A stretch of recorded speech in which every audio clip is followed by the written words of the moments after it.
부활절입니다. 예수 부활을 믿습니다. 예, 옆에 분과 서로 인사합시다. 부활의 하나님께서 부활의 은혜가 함께 하실 줄로 믿습니다.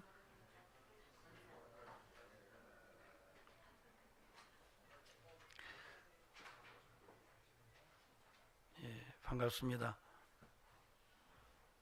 교회 처음 나오신 분 한번 손 들어보세요. 나 오늘 처음이다. 됐습니다. 어처구니라는 용어를 들어보신 적 있습니까? 어처구니가 없다 그러잖아요.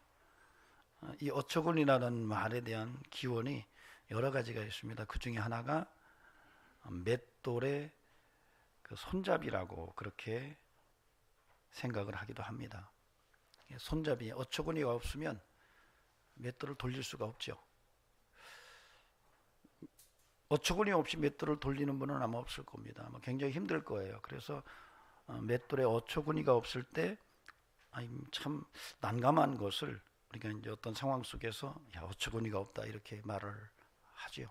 그런데 기독교에서 부활은 어처구니 같은 겁니다. 그러니까 기독교에 부활이 없다면 기독교 전체를 어떻게 돌릴 수가 없어요. 부활이 없으면 복음과 신앙의 정체를 확인할 수가 없습니다. 그래서 이 부활은 기독교에서 굉장히 중요한 그러한 소중한 복음의 메시지입니다. 그런데 굉장히 중요한 것은 이런 부활이 우리에게 또 어처구니처럼 기능한다는 겁니다. 우리의 인생의 맷돌을 어처구니로 돌려봐야 되는데 바로 부활로 돌려보자는 겁니다. 여러분 귀한 신비예요 이게. 그러니까 예수 그리스도의 부활을 믿으면 그 부활로 인생의 맷돌을 돌리기가 굉장히 수월하다는 겁니다. 이걸 아는 게 그리스도인이에요. 예수 그리스도의 부활을 믿고 그 예수 그리스도로 내 인생의 뻑뻑한 맷돌을 한번 힘차게 돌려보자라고 그렇게 믿음을 갖고 사는 게 그리스도인입니다. 저는 우리 성도들에게도 그런 은혜가 함께 하셔서 부활의 능력으로 여러분의 인생 맷돌을 힘차게 돌리시는 은혜가 함께 하기를 주의 이름으로 축원합니다. 근데 이게 안 믿어진다는 거예요. 이게 안 믿어지는 거예요.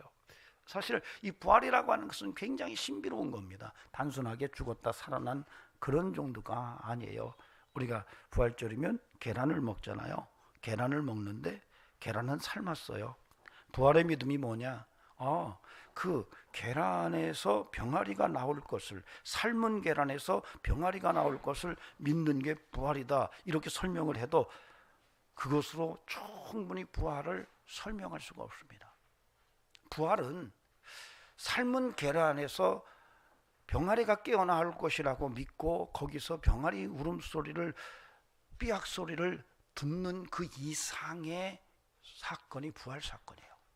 이게 부활은 단순하게 그냥 죽었다 살아난 사건이 아니라는 거죠. 그래서 사실 부활의 사건이 일어났을 때 예수님의 제자 중에서도 못 믿었어요. 도마는 나 못 믿겠다 그랬어요. 다른 제자들이 부활의 예수님을 만났는데, 그래서 도마가 그 다른 친구 제자들에게 들어보니 이건 도대체 믿을 수가 없는 거예요. 그 중에 하나가 예수님께서 부활하셨다고 탁 나타났다는 거예요.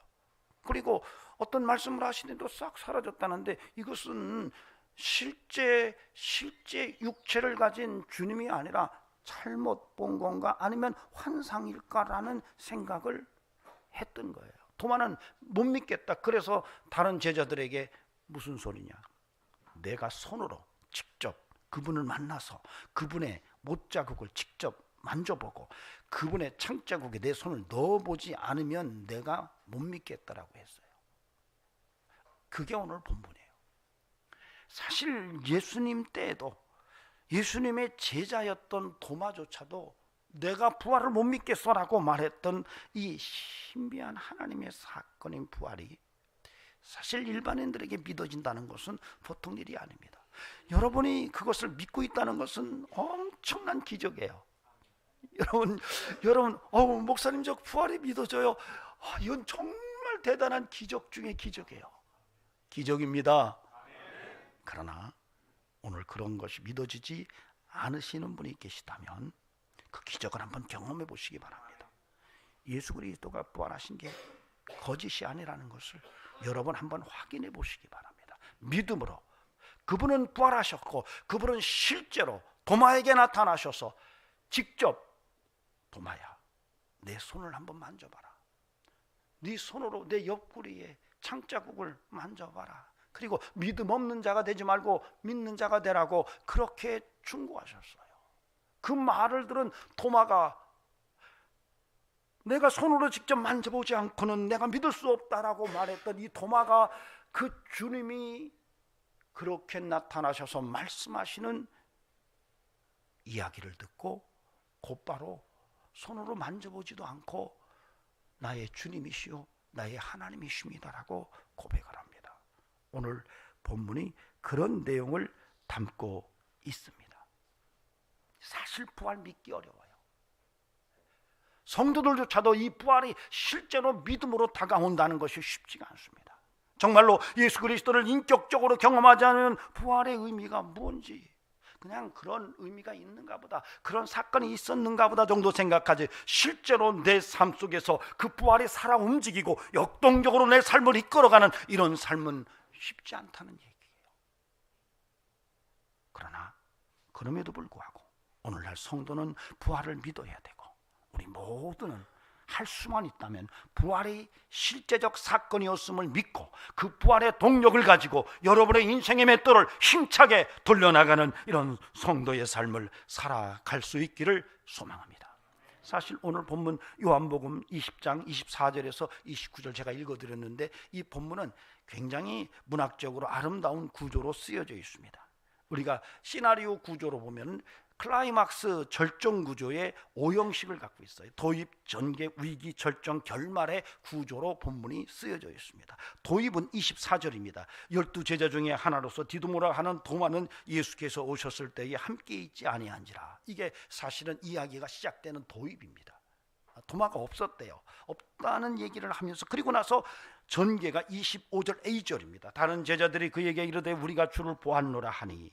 그리고 위기가 다가옵니다. 25절 B에서 C에 도마가 이르되 내가 그의 손에 못자국을 보며 내 손가락을 그 못자국에 넣으며 내 손을 그 옆구리에 넣어보지 않고는 믿지 아니하겠노라. 이것이 위기입니다. 믿지 않겠다. 그리고 이어서 26절에서 27절까지 절정에 이릅니다. 예수님께서 제자들이 모여있는 그곳에 나타나십니다. 26절에서 여드레를 지나서 제자들이 다시 집안에 있을 때에 도마도 함께 있고 문이 닫혔는데 예수께서 오사 가운데 서서 이르시되 너희에게 평강이 있을지어다 하시고 도마에게 이르시되 내 손가락을 이리 내밀어 내 손을 보고 내 손을 내밀어 내 옆구리에 넣어보라. 그리하여 믿음 없는 자가 되지 말고 믿는 자가 되라. 그리고 결말은 28절에서 29절입니다. 도마가 대답하여 이르되 나의 주님이시요 나의 하나님이시니이다. 예수께서 이르시되 너는 나를 본고로 믿느냐? 보지 못하고 믿는 자들은 복되도다 하시니라. 이게 사실은 우리가 문학적으로 봤을 때에 시나리오 클라이막스 구조의 5형식 본문으로 쓰여졌어요. 참 2000년 전에 쓰여진 문장인데 굉장히 현대 문학가들이 보기에도 아름다운 형식으로 쓰여졌어요. 참 아름답습니다. 이런 구조 속에서 본문이 드러납니다. 신앙생활의 위기가 뭔가?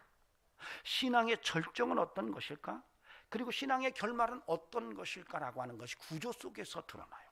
그래서 오늘 이런 구조를 통해서 오늘 하나님이 우리에게 주시고자 하는 메시지가 뭔지를 함께 들여다보고 우리 마음판에 새기고, 그리고 그 말씀이 나를 이끌고 가는 이런 믿음의 경험이 충만하게 임하기를 소망합니다. 첫째로는 이 부활의 위기 얘기예요. 25절 B절 C절입니다. 도마가 이르되 내가 그의 손에 못자국을 보며 내 손가락을 그 못자국에 넣으며 내 손을 그 옆구리에 넣어보지 않고는 믿지 아니하겠노라 라고 하는 이 본문이 우리에게 위기에 해당하는 텍스트입니다. 위기. 즉 다시 말하면 도마는 못 믿겠다 이거예요. 다른 사람들이 부활한 예수님을 봤다 그러는데 그 얘기를 들어도 나는 못 믿겠다는 거예요. 나는 못 믿겠어. 내가 직접 그 부활하신 주님을 만나서 그분의 손을 만져보고 그 못자국에 내 손을 대보고 그리고 그의 창자국에 손을 넣어보지 않고는 나는 믿지 못하겠어라고 그렇게 얘기를 하고 있는 거예요. 즉 다시 말하면 부활 나 못 믿어. 근데 이것이 위기라는 거예요. 부활을 믿지 않는 것이 위기라는 거예요. 여러분, 믿음의 성도들에게 부활이 믿어지지 않는다면 그가 비록 예수님의 이름을 부르고 찬송을 하고 예배에 참석하고 믿음으로 산다 하지만은 그의 심령 속에서, 그의 중심 속에서 나는 예수의 부활이 안 믿어진단 말이야. 나는 예수가 부활하신 것이 믿어지지가 않아 라고 말한다면 여러분, 그 신앙은 심각한 위기에 처해 있음을 오늘 우리가 알아야 한다는 겁니다. 사실 믿기가 어렵죠. 도마는 다른 친구 제자들의 이야기만 들었어요. 야, 주님이 진짜 사흘 만에 부활하셨어. 우리가 있는데 갑자기 나타나셨어. 그리고 우리에게 평안하라고 말씀하시면서 또 사라지셨어. 야, 너무너무 놀라워, 충격적이야. 이렇게 말하는 소리를 듣고 나 못 믿겠어. 내가 직접 만나봐야 되겠어. 그분을 제가 직접 만져봐야 되겠어. 도마는 부활한 예수님을 본 다른 제자들이 혹시 환상을 보지 않았을까라고 그렇게 생각을 했던 것이죠. 그것이 위기였어요. 어쩌면 오늘 이 시대 속에서도 우리가 예수님의 부활을 믿지 못하는 성도라고 한다면 여러분, 우리는 지금 심각한 삶의 위기, 믿음의 위기에 처해 있다는 사실을 인지하지 않으면 큰일입니다. 저는 우리 성도들에게 날마다 삶의 현장 속에서 실제로 예수 그리스도께서 부활하신 것을 믿으시고 그 부활의 동력을 힘입어서 삶을 부활로 이겨내는 이런 영성이 함께하는 은총이 있기를 간절히 소망합니다. 여러분, 부활은 실제성을 갖고 있습니다. 여러분, 부활은 실제성이에요. 여러분, 오늘날 많은 사람들이 성경의 실제성에 대해서 긍정적이지가 않습니다. 오병이요, 우리가 잘 알죠. 물고기 2마리와 보리떡 5개로 5,000명을 먹였다는 이야기를 들으면 사람들은 뭘 그런 일이 있어? 뭘 그런 이상한 얘기를 하고 있어? 이렇게 말을 합니다. 여러분, 믿지 않는 사람들이 그렇게 말한다면 이해를 할 수가 있어요. 그런데 믿음을 가지고 있는 성도들까지도, 심지어는 대학에서 신학생들을 가르치는 교수들까지도 그런 사실은 그냥 내러티브야, 이야기야, 그야 꾸며낸 이야기야, 이렇게 말합니다. 여러분, 그러다 보니까 출애굽 사건도 실제적 사건이라는 인식에서 굉장히 멀리 떨어져 있습니다. 부활의 사건도 마찬가지예요. 그러나 여러분 분명히 아시기 바랍니다. 성경에 기록된 놀라운 사건들은 실제성을 가지고 있다는 것을. 오병이어 사건이 실제적 사건이고 출애굽 사건이 실제적 사건이고 더 나아가서는 예수 그리스도의 부활 사건이 놀라운 실제적 사건이었다는 사실을 오늘 우리가 알아야 할 것입니다. 이렇게 주장하면 독선적 그리스도인이라고 말합니다. 안 목사님 한 분이 독일에 공부하러 갔는데 첫 시간에 교수님이 그렇게 물으시더래요. 아직도 성경이 하나님의 말씀인 줄 믿나? 한번 손 들어봐 그러더래요. 자기는 한국에서 있다가 아무런 생각 없이 손을 번쩍 들었대요. 근데 나중에 보니까 자기 혼자 손 들었대요. 깜짝 놀랐대요. 정말 깜짝 놀랐대요. 근데 나중에 보니까 독일은 종교세가 있고 국가에서 목사의 월급을 줍니다. 그러니까 목사가 공무원인 거예요. 그러니까 믿음이 있든 없든 관계없어요. 신학교에 가서 공부하고 목사가 되면 공무원 월급 받고 사는 거예요. 그걸 알고 나서 아, 그럴 수도 있겠구나. 그러니까 거의 다 믿음 없이 공무원 되려고 공부하러 왔던 거예요. 여러분, 그런데 이런 것들이 쉽지 않다는 거죠. 많은 사람들이 이렇게 성경의 실제성에 대해서 부정적이라는 거예요. 특별히 부활의 실제성에 대해서 굉장히 부정적인 시각을 갖고 있는 것이 오늘 이 시대 속의 교회 속에서도 보여지고 있습니다. 왜 그럴까요? 여러분, 부활 사건은 기독교만 갖고 있는 아주 독특한 특이성입니다. 마귀는 교회에서 기독교인들에게서 부활 사건만 지우면 모든 것을 이겨낼 거라고 생각하고 있는 거예요. 그래서 지금 여러분, 악한 마귀는 끊임없이 기독교인들에게서뿐만 아니라 모든 세계 문화 속에 들어와서 부활 사건을 집중적으로 공격을 하고 있습니다. 부활은 가짜야. 그런데 그것이 먹혀지지가 않으니까 부활의 실제성에 문제가 있어. 오히려 부활의 현재성과 적응력과 해석의 의미가 더 중요해. 이렇게 설명을 하기 시작했습니다. 오히려 신학에서 많은 신학교에서 학생들을 가르치면서 많이 배운 교수들이 그렇게 가르칩니다. 그러다 보니까 부활에 대한 인식의 초점이 이동했어요. 바로 실제성보다는 오늘날 의미가 뭐냐라고 하는 쪽으로 넘어와 있어요. 이것이 굉장히 어려운 것은요, 실제성이 사라진 의미는 나중에 힘을 잃어버립니다. 그래서 그리스도인들은 끊임없이 부활의 실제성을 붙들고 부활의 해석적 의미를 읽어낼 수 있는 밸런스를 가져야 됩니다. 저는 부탁을 드립니다. 우리 성도들에게 이제는 정말로 예수 그리스도의 부활의 실제성을 믿고 그 부활의 실제성 속에서 믿음으로 부활을 경험하는 현재성의 삶이 여러분의 삶 속에서 드러날 수 있기를 소망합니다. 예수 부활하셨어요. 자, 옆 사람 붙들고 예수님 부활했습니다 한번 얘기해 주세요.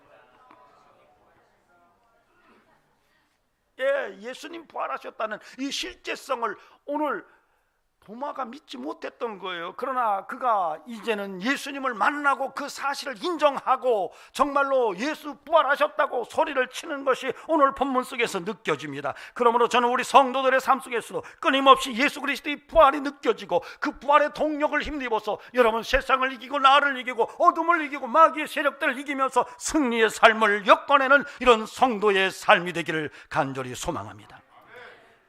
우리가 또 하나 생각할 것은 예수님께서 딱 나타나세요.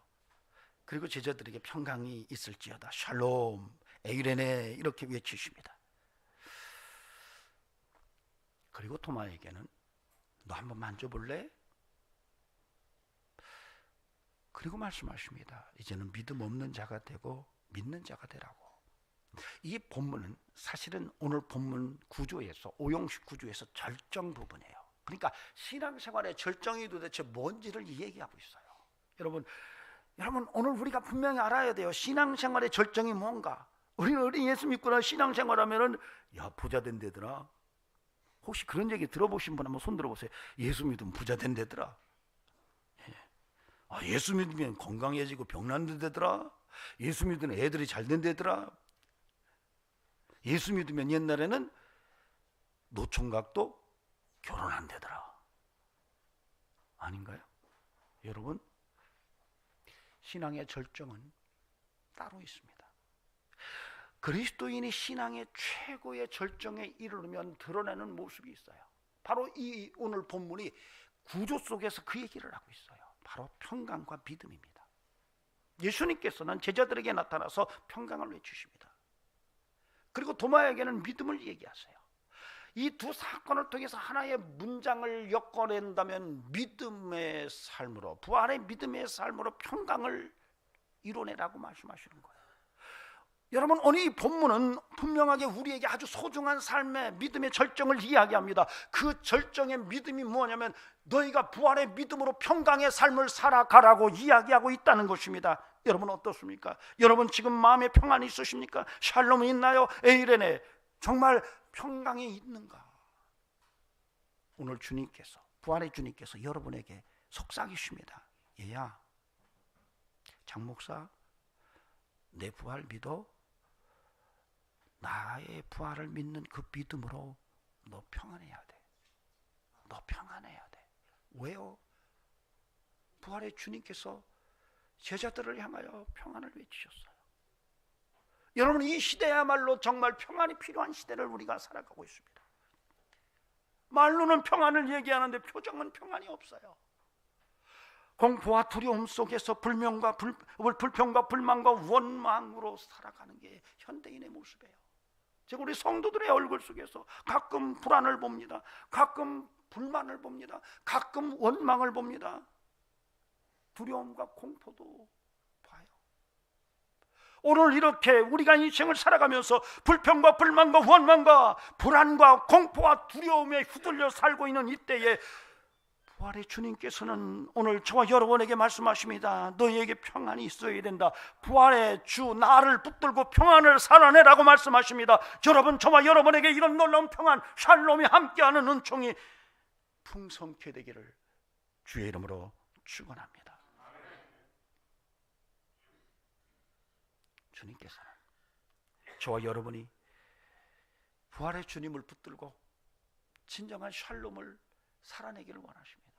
왜 나만 겪는 고난이냐고 불평하지 마세요. 고난의 뒤편에 있는 주님이 주실 축복 미리 보면서 감사하세요. 너무 견디기 힘든 지금 이 순간에도 주님이 일하고 계시잖아요. 남들은 지쳐 앉아 있을지라도 당신만은 일어서세요. 힘을 내세요. 힘을 내세요. 주님이 손잡고 계시잖아요. 주님이 나와 함께함을 믿는다면 어떤 역경도 이길 수 있잖아요.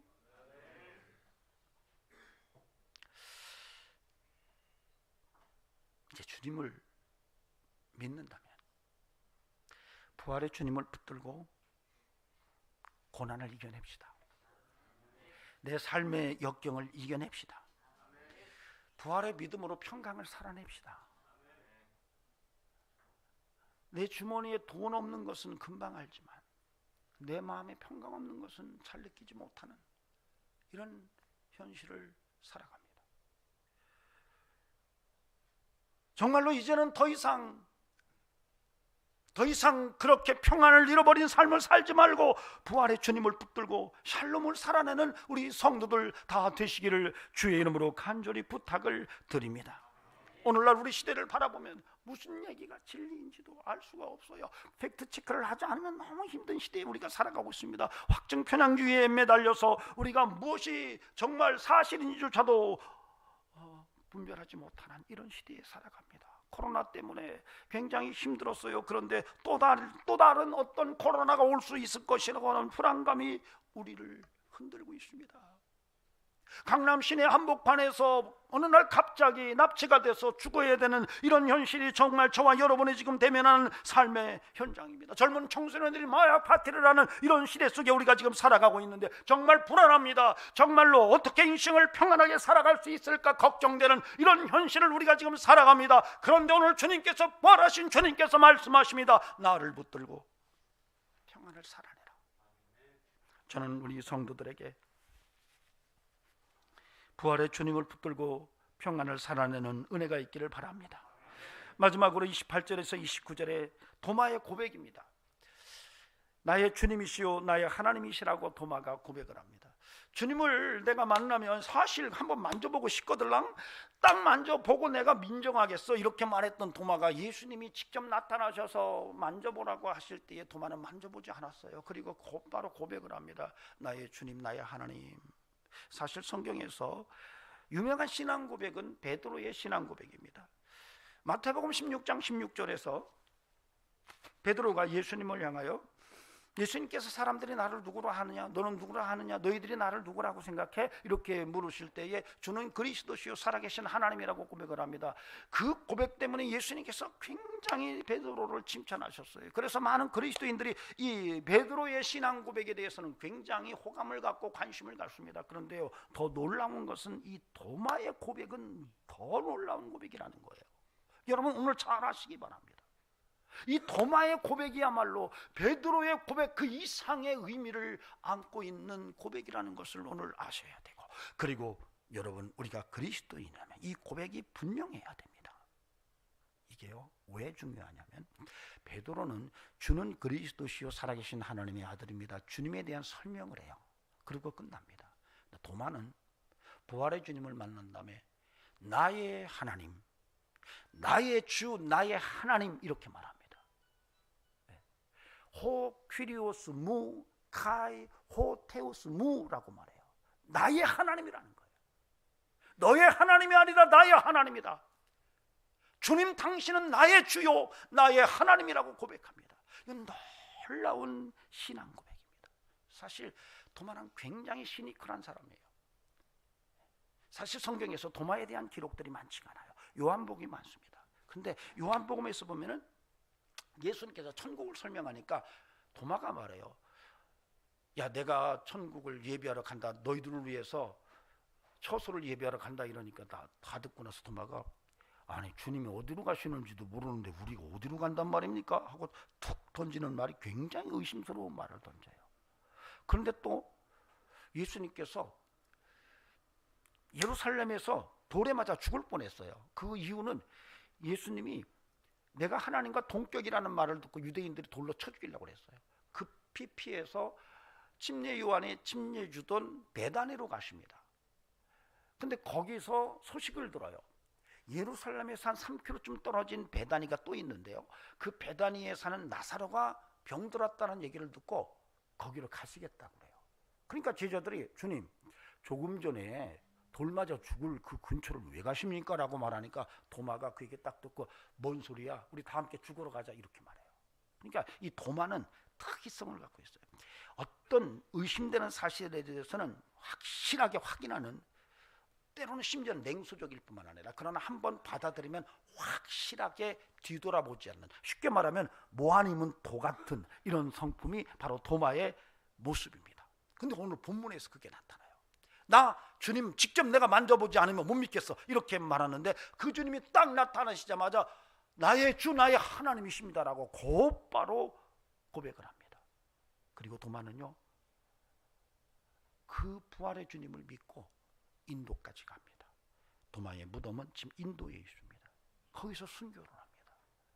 여러분, 그리스도인들에게 인생의 결말은 이 고백을 할 수 있어야 돼요.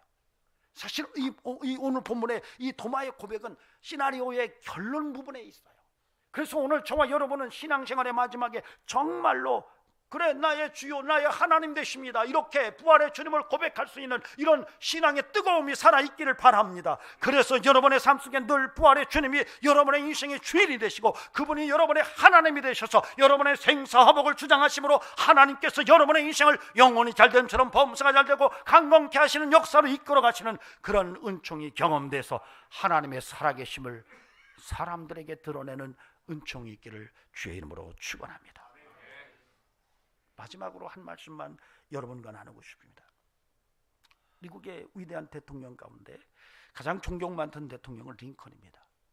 근데 이 링컨은 사실 대통령이 되기까지 끊임없는 실패의 대명사처럼 불려졌던 그런 사람입니다. 그래서 그 자신도 자신의 대통령으로의 성공은 그 원동력이 실패해서 왔다라고까지 이야기를 할 정도로 끊임없는 실패의 연속이었던 인생이 이 링컨이었어요. 여러분, 아버지 어머니가 글을 읽지 못하는 문맹이었습니다. 본인도 늦게 글을 깨우쳤어요. 그래서 조사에 의하면 공식적으로 링컨은 어떤 일을 시도했을 때 공식적으로 27번을 실패했다고 그렇게 이야기를 합니다. 그러니까 끊임없이 실패를 한 거예요. 마지막 50세에 상원의원에 출마를 했다가 낙선을 합니다. 그렇게 낙선하는 모습을 보고 사람들이 깜짝 놀랐어요. 주변 지인들이 이 링컨의 주변에 이 무기를 다 제거했다고 그래요. 칼이나 총 같은 것을. 왜냐하면 저 사람 저러다가 죽을 것 같다라는 거예요. 저 사람 죽을 수 있겠다라고 생각해서 이 흉기들을 주변에서 다 치워버렸다는 거예요.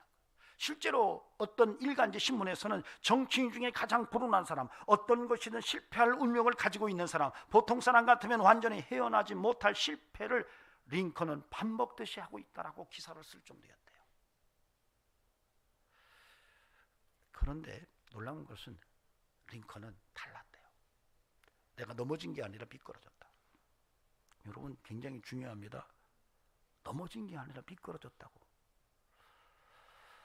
마지막 상원의원 선거에서 낙방하고 나서 사람들이 그렇게 걱정할 때 그 사람은 오히려 음식점에 가서 음식을 많이 먹고 이발소에 가서 이발을 싹 하고 포마드 기름을 딱 바르고 그리고 힘차게 그렇게 말을 했대요. 부활의 주님께서 나를 도와주실 것이다. 사실은 그 당시의 상황을 링컨 스스로가 기록해 놓은 사실을 제가 여러분에게 읽어드리겠습니다. 그는 이렇게 써놨어요. 나는 지금 이 세상에서 가장 비참한 인생을 살고 있다. 나는 재기할 수 없을 것만 같은 심정이다. 나는 인생의 막다른 골목에 있다. 정말 절망적 상황이고 정말 다시 재기할 수 없는 이런 상황인데, 그런데 그런 상황에서 링컨은 성경을 보다가 부활의 주님을 맞닥뜨렸다는 거예요. 부활의 주님을 통해서 다시 힘을 얻은 거예요. 그리고 52세 때에 대통령 선거에 당선이 됩니다. 참 놀라운 것은요, 링컨이 대통령이 됐을 때 미국은 풍비박산 바로 직전이었어요. 남북이 갈등 때문에 정말 희망이 보이지 않는 미국을 링컨이 끌고 갑니다. 그 끌고 가는 저력이 어디서 나왔느냐? 27번 실패한 데서 얻은 저력에서 나온 거예요. 27번 실패하면서 흘렸던 눈물에서 미국을 끌고 갈 수 있는 저력이 있었던 거예요. 여러분, 많은 사람들의 성공 뒤편에는 다 실패가 많습니다. 눈물이 많아요. 그러나 링컨으로 하여금 그렇게 실패의 연속 속에서도 다시 일어설 수 있도록 재기의 힘을 불어넣었던 그 놀라운 신비는 바로 부활의 주님의 능력이었다는 것을 오늘 우리가 발견할 수 있다면, 전 저와 여러분의 삶 속에서도 끊임없이 부활의 믿음을 붙들고 여러분 삶의 평강을 이뤄내시고 삶의 환경을 이겨내시고 하나님의 영광을 드러내는 축복의 삶으로 나아가는 은총이 함께할 수 있기를 주의 이름으로 축원합니다. 기도하시겠습니다. 존귀하신 하나님, 오늘도 우리의 인생 속에 주님이 함께 하시되 부활의 주님을 통해서 우리의 인생의 맷돌을 힘차게 돌려가며 역경과 낙강 속에서도 좌절하지 아니하고 믿음으로 승리의 삶을 살아가는 하나님의 백성 되게 하옵소서. 영광 받으심을 믿사옵고 감사드리오며 예수님의 이름으로 기도하옵나이다. 아멘.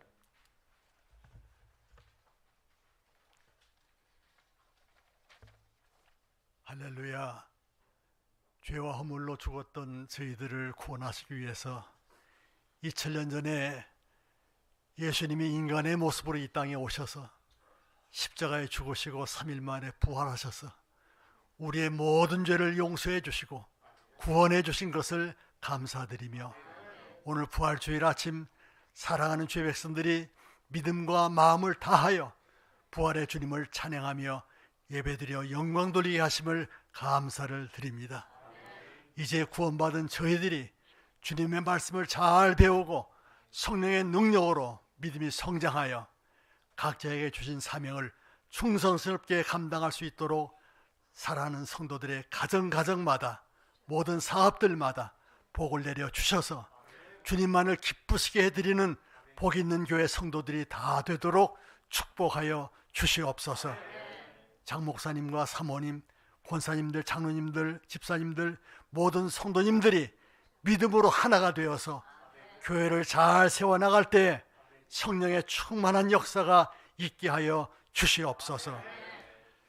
지금은 우리를 십자가 위에서 죽으시고 3일 만에 사망의 권세를 이기시고 찬란하게 부활하신 예수 그리스도의 무한하신 은혜와 독생자 예수 그리스도를 아낌없이 보내주신 하나님 아버지의 무한하신 사랑과 영원토록 살아계셔서 우리를 지키시고 인도해 주시는 성령님의 역사하심이 부활의 아침 이 귀한 예배에 참석한 모든 하나님의 백성들을 위해 지금부터 영원토록 함께해 주시기를 간절히 축원하옵나이다. 아멘.